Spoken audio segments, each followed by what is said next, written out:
नेपालको आधुनिक इतिहासलाई हेर्ने हो भने यो एउटा चक्र जस्तो देखिन्छ।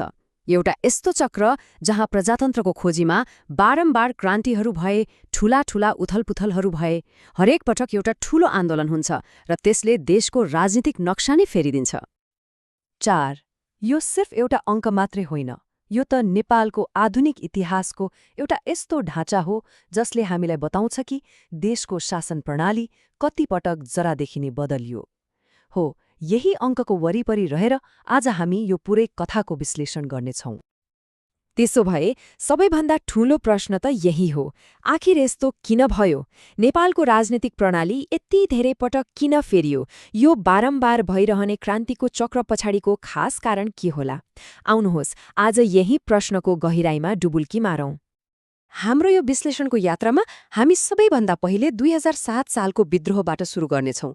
त्यसपछि 30 वर्षे पञ्चायतको त्यो लामो घुम्ती हुँदै राजतन्त्रसँगको अन्तिम विच्छेदसम्म पुग्नेछौँ र त्यसपछि आजको पहिचानको नयाँ सङ्घर्षलाई हेरेर अन्त्यमा यी सबैको एउटा समग्र समीक्षा पनि गर्नेछौँ। ल, हाम्रो यात्रा सुरु गरौँ 2007 सालबाट।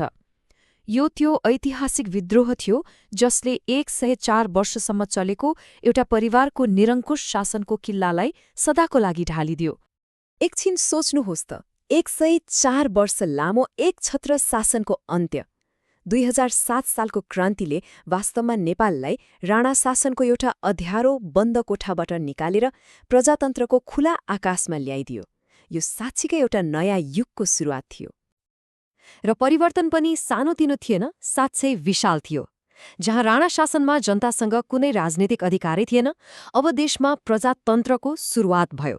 तर यहाँ एउटा कुरा याद गर्नुपर्छ, प्रजातन्त्र त आयो, तर सँगसँगै शक्तिशाली राजतन्त्र पनि आयो र यही शक्ति सन्तुलनको गडबडीले भविष्यमा हुने द्वन्द्वको बिउ रोप्दै थियो।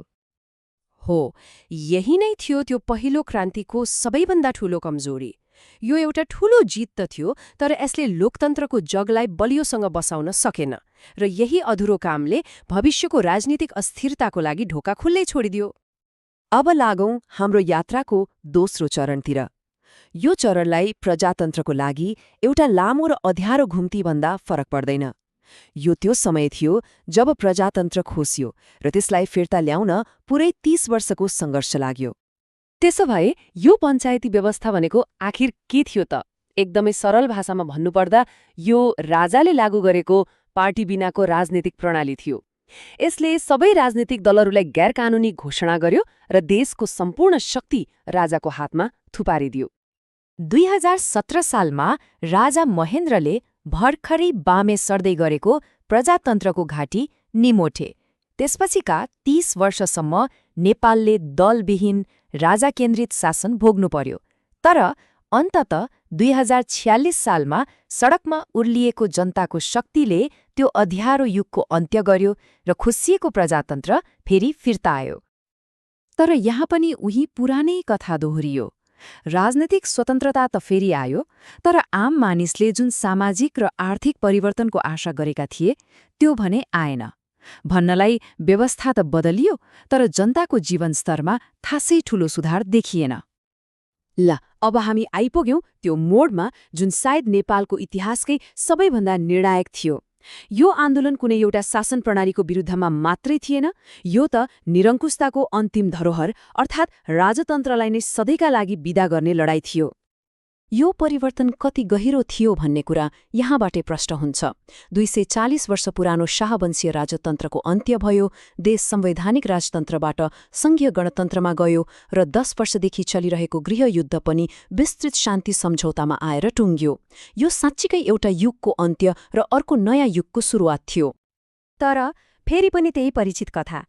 आन्दोलनले देशलाई गणतन्त्र त बनायो, तर राजनीतिक स्थायित्व, सुशासन र विकासको सपना भने अझै पनि टाढाकै कुरा बनिरह्यो। प्रणालीमा त ठूलो परिवर्तन भयो, तर त्यसले दिनुपर्ने वास्तविक परिणामहरू भने जनताले महसुस गर्न पाएनन्।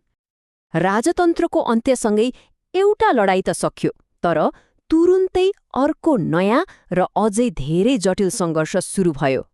अबको लडाईँ कुनै शासकलाई हटाउने थिएन, बरु सबैले समेट्न सक्ने एउटा नयाँ राष्ट्र कसरी बनाउने भन्ने थियो। गणतन्त्र आएपछि चुनौतीका पहाडहरू देखा परे। अबको मुख्य लडाईँ थियो सबैलाई चित्त बुझ्ने, सबैलाई समेट्ने संविधान बनाउने। मधेसी, जनजाति र अरू सीमान्तकृत समुदायहरूका पहिचान र अधिकारका मागहरूलाई सम्बोधन गर्ने। खैर, 2072मा संविधान त जारी भयो, तर त्यसले उठाएका केही सवालहरूमाथिको बहस आज पनि जारी नै छ। ल त हामीले नेपालको राजनीतिक यात्राका सबै महत्त्वपूर्ण घुम्टीहरूलाई पार गरिसक्यौं। अब एकपटक पछाडि फर्केर यो पूरै चक्रलाई हेरौं। आखिर के उपलब्धिहरू भए र के कस्ता कुराहरू बारम्बार अधुरै रहे त? हरेक आन्दोलनलाई नियालेर हेर्दा एउटा स्पष्ट ढाँचा देखिन्छ। निरङ्कुशता क्रमशः कमजोर हुँदै गएको छ।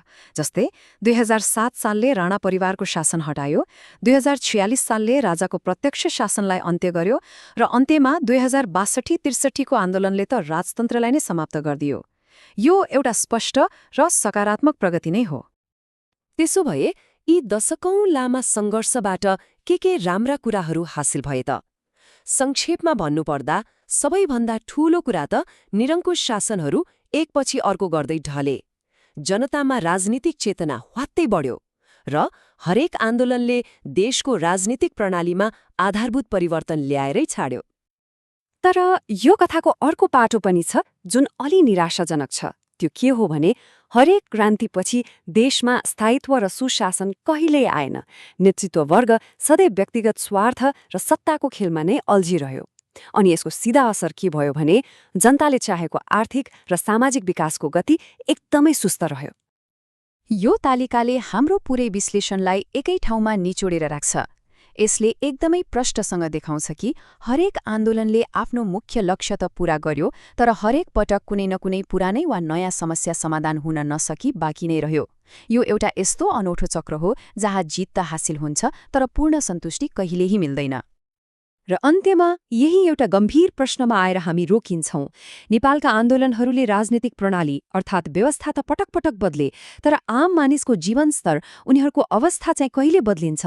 यो प्रश्नले नेपालको आधुनिक इतिहासको सबैभन्दा ठूलो दुविधालाई मात्रै होइन, भविष्यको बाटो कस्तो होला भनेर सोच्न पनि बाध्य बनाउँछ।